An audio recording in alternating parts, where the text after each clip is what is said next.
Quel droit pour les animaux? On accueille aujourd'hui Dominique Hofbauer, L214.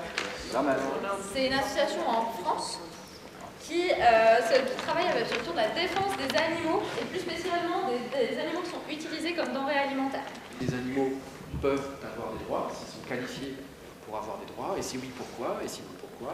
La question des droits des animaux, on peut l'aborder aussi sous l'angle juridique, c'est-à-dire la question des droits que les animaux, enfin, de la place des animaux dans le droit, c'est-à-dire la protection animale dans les différents textes de loi, les articles de loi.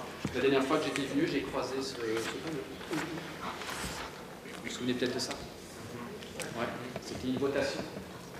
Ça avait lieu fin septembre, si je ne me trompe pas, ouais, sur le thème, alors ce qui est important, c'est de rajouter la droite, sur le thème de l'élevage intensif, donc, qui était mis à la votation avec des propositions pour accorder aux animaux d'élevage plus d'espace, des relations sociales, plus d'espace dans les bâtiments, un accès aussi à l'extérieur, etc. Donc une amélioration de leurs conditions de vie. Et voici l'histoire d'un orang-outan en Argentine. Il pourrait bientôt quitter son zoo à cause d'une décision de justice qui lui donne le statut de personne non humaine. Explication de Gérald Vandenberg. Sandra est un orang-outan, un grand primate des forêts indonésiennes. Elle fera peut-être un jour partie des livres d'histoire. Un tribunal argentin a ordonné sa libération. Il considère qu'elle est emprisonnée contre son gré. La Cour lui a reconnu le statut de personne non humaine. La Cour de cassation a décidé qu'un primate pouvait être un sujet de droit, une personne non humaine. Ça l'autorise à lancer un processus judiciaire.